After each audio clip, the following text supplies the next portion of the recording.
Hello dear students, you are most welcome in our second lecture of chemistry. In first lecture, we have discussed about what the chemistry is and what should be our learning process. Now from today, we are going to start our first chapter, which is basic concepts of chemistry. So take your notebook and pen with you, and if you have not subscribed our channel yet, then please subscribe it, press the bell icon so that you can get instant notification. So I am Vibhakar Jani and we are going to learn chemistry. So let us start our subject with the quotation of a scientist named Roald Hoffmann. This is the quotation which is written at the beginning of our chapter in our very first chapter, some basic concepts of chemistry. So Roald Hoffmann says about chemistry that chemistry is the science of molecules and their transformations. Chemistry is science of molecules, but not only molecules. It is the science of transformation of molecules also. Now you know that this is a molecule HCl. This is another molecule NaOH. Now you are very familiar with these two compounds, hydrochloric acid and sodium hydroxide. Now if both these compounds react with each other, then we can have, this is an acid and this is a base, and when they react together, then they will form salt and water. This is the process of neutralization.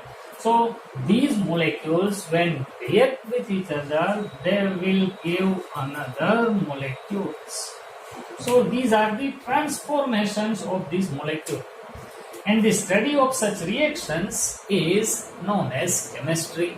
So according to Roald Hoffmann, chemistry is the science of molecules and their transformation. That means when we are learning chemistry, that means we are studying about innumerable molecules and innumerable reactions also, because chemistry is the science of molecule as well as their transformations. He further says that it is the science not so much of the 100 elements but of the infinite variety of molecules that may be built from them. You know, periodic table contains more than 100 elements. So if somebody thinks that if I understand periodic table or if I memorize periodic table, then I can say that I have learned chemistry. No, it is not as easy as that. According to Roald Hoffmann, if you know only 100 elements, then it doesn't mean that you are having the knowledge of chemistry. Chemistry means, yes, you have to study about elements, but there are innumerable variety of molecules which are formed from those elements, and their study also associated with the study of chemistry. So this was a definition about chemistry given by a scientist named Roald Hoffmann. Roald Hoffmann is a scientist who have invented so many reactions, and we are going to learn such reactions also which were given by Roald Hoffmann in our proceeding lectures. Okay, let us move further. Now I am going to rub this, and if you want to write, then pause the video and write it down. Okay, so moving further, our textbook says that we are surrounded by chemicals. That means chemistry is all around us. When we wake up in morning, we use chemistry. When we go to sleep, we also use some chemistry. How? Let us make a list. Suppose when we wake up in morning, we wash our face with water. So water is a chemical, H2O. That means we use the chemical to wash our face as well as mouth. We use toothpaste. It is also made up of chemical. So it is also a kind of chemistry. We use toothbrush, which is made up of plastic, and plastics are also polymers. That means they are also chemicals. We eat food in breakfast, and these foods are also made up of some kind of chemicals, whether they can be carbohydrate, protein, or lipid. We wear clothes, they are also polymers, and all polymers are part of chemistry. If we fell ill, then we use some medicines or drugs, they are also chemistry. Nowadays, there are so many drugs invented and they are used for curing various kind of disease.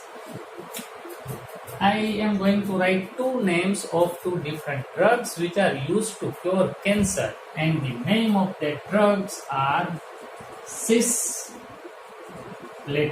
Cisplatin is a drug which is used to cure cancer nowadays, and the other is Taxol. So cisplatin and Taxol, both these drugs are used to cure cancer.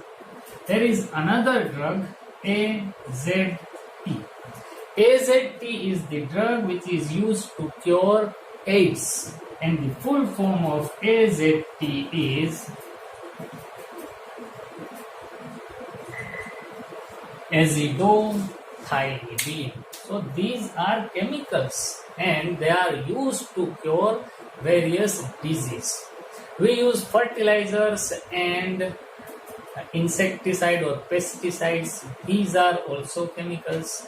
We use air conditioner, and a chemical is used for cooling effect which is known as CFC. CFC is very familiar chemical to you. The name of CFC is chlorofluorocarbon.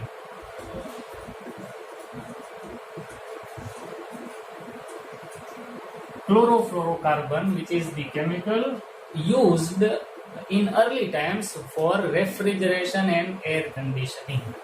But because of chlorofluorocarbon, the ozone layer is damaged, and therefore scientists invented a newer compound in place of chlorofluorocarbon. The compound nowadays used is HFC, which is known as hydrofluorocarbon. Hydrofluorocarbon is less harmful for the ozone layer. So these are the chemicals, and we use so many chemicals in our life. That means we are surrounded by chemistry. So these are some points that were written in the introduction of chemistry. Chemistry is very useful as well as it is harmful too, because by the production of such useful chemicals, there are so many chemical wastes also produced, and they pollute our air, soil as well as water. So pollution is a major problem for us, which is generated by chemistry itself. So chemistry is useful as well as it is harmful to us also. But to get rid of it, some scientists are trying to produce chemicals which are less harmful to the nature.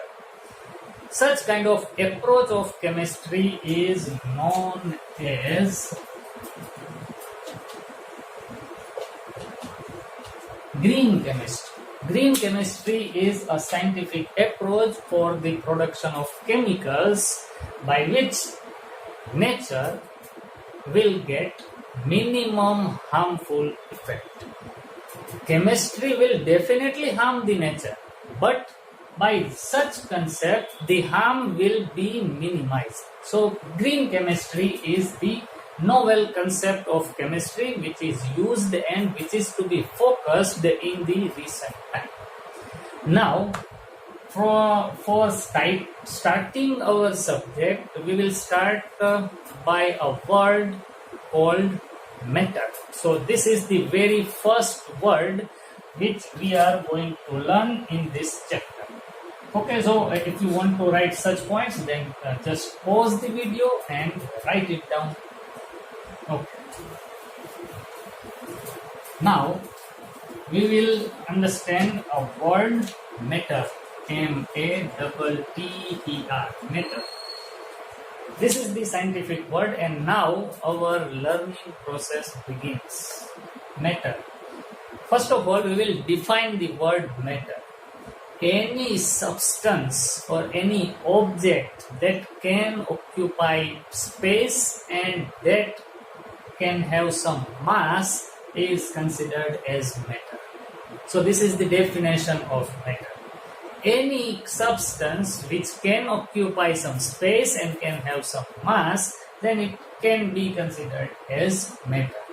So ultimately, all the things which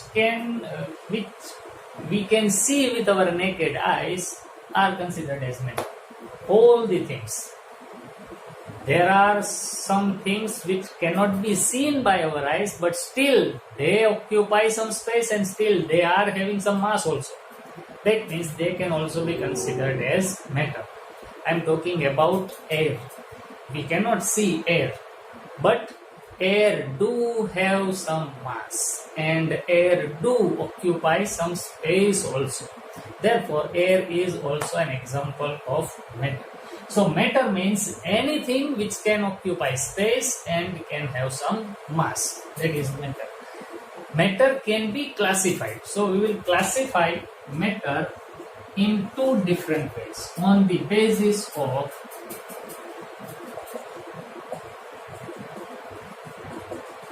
physical property and on the basis of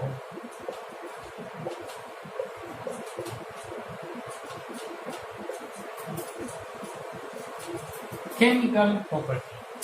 Matter can be classified in two different ways. On the basis of physical property, matter can be classified in three different types: solid, liquid, and gas. Solid, liquid, and gas. And on the basis of chemical property, matter can be classified as pure substances and mixture. On the basis of chemical property, matter can be subdivided as pure substances and mixture. Pure substances can also be further divided as elements and compounds, and mixture can also subdivided into different types: homogeneous mixture and heterogeneous mixture. So this is the classification of matter, and we are going to learn all these kinds of matter. So first of all, you just write this chart and try to remember or try to memorize this chart, the classification of matter. That means matter can be classified in two different ways: on the basis of physical property and on the basis of chemical property. On the basis of physical property, matter can be subdivided into solid, liquid, and gas, while on the basis of chemical property, it can be subdivided into two different types: pure substances and mixtures. Pure substances are of two types also: elements and compounds, while mixtures are also of two types: homogeneous and heterogeneous. Okay, this is the thing which are given in our textbook, but still we are going to learn some additional things. We know that matters are solid, liquid, and in gaseous form. If we increase the temperature of solid, then such solid can be converted into liquid. If we further increase the temperature of liquids, they will be converted into gaseous or vapor form. These are the transformation of matter into one form from to the another form. And temperature is responsible for the transformation of different forms of matter. Solid, if heated, will be converted into liquid. Liquid further heated can be converted into gas. If gas is cooled, then it will be converted into liquid again. And if liquids are cooled, then they can be converted into solid also. Now there are two more states of matter. If somebody heat up the gas at very high temperature, then such gases can be converted into a new state of matter which is known as plasma. So plasma is considered as the fourth state of matter. First, second and third were solid, liquid and gas respectively. But if you heat the gas at very high temperature, then some gases can be converted into new state of matter which is known as plasma. Plasma is considered as fourth state of matter. These states are not given any numbers. First, second, third, इस तरह से कोई भी numbering इस states को नहीं दिया जाता, लेकिन plasma is considered as fourth state of matter which can be obtained at very high temperature. And if the same gas is cooled rapidly at very low temperature, then all gaseous particles can combine with each other and form a larger substance which is known as superatom. And this superatom is the fifth state of matter, and the name of that state is Bose-Einstein condensate. The abbreviation is BEC, Bose-Einstein condensate. Bose-Einstein condensate is the fifth state of matter which can be obtained at very low temperature. When a gas is cooled rapidly at very low temperature, then it can be converted into Bose-Einstein condensate. This Bose-Einstein condensate is only a theoretical concept. Practically, such state of matter cannot be obtained. But practically, plasma can be obtained. There is a plasma research institute near Gandhinagar. At that place, plasma is produced, and there are scientists doing so many experiments on plasma. Plasma is the maximum amount of state of matter which can be obtained in universe. 95% mass of the universe is made up of plasma. More than 95%, not only 95, more than 95% mass of whole universe is made up of plasma. Our sun and all stars are made up of plasma at very high temperature. So plasma occupies more than 95% mass of universe, and generally we are not able to see plasma around us. There are so many chemicals around us, but neither any chemical is plasma around us. That means if plasma is more than 95% in universe, but we cannot see plasma around us, that means we are living in a space which occupies only less than 5% mass of the universe.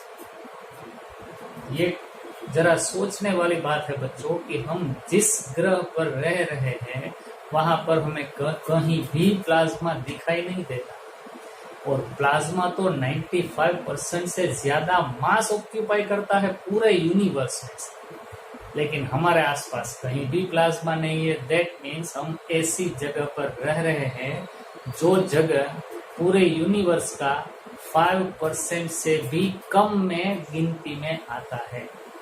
इस पर विचार करें. अगर इसको समझ ले तो कोई भी व्यक्ति कभी भी अभिमान नहीं कर पाएगा, क्योंकि वो खुद 50, 60, 70 किलो का वो व्यक्ति जिस जगह पर रह रहा है वो सारी पृथ्वी भी पूरे यूनिवर्स का 5% से कम मास में आ रही है। सो हमारी कोई भी साथ नहीं है पूरे ब्रह्मांड के सामने। So there is no reason to become proudful. Okay, so this was the classification of matter, and we are going to learn all these states of matter in our next lecture. ये video lecture में हम लोग यहाँ तक ही रुकेंगे, क्योंकि हमारा ऐसा प्रयास है कि प्रत्येक वीडियो 15 या 20 मिनट के अंदर ही हम लोग खत्म करें, ताकि आप उसे आसानी से पूरा वीडियो देख सकें। अगले वीडियो में हम ये सभी पे डिटेल में डिस्कस करने वाले हैं।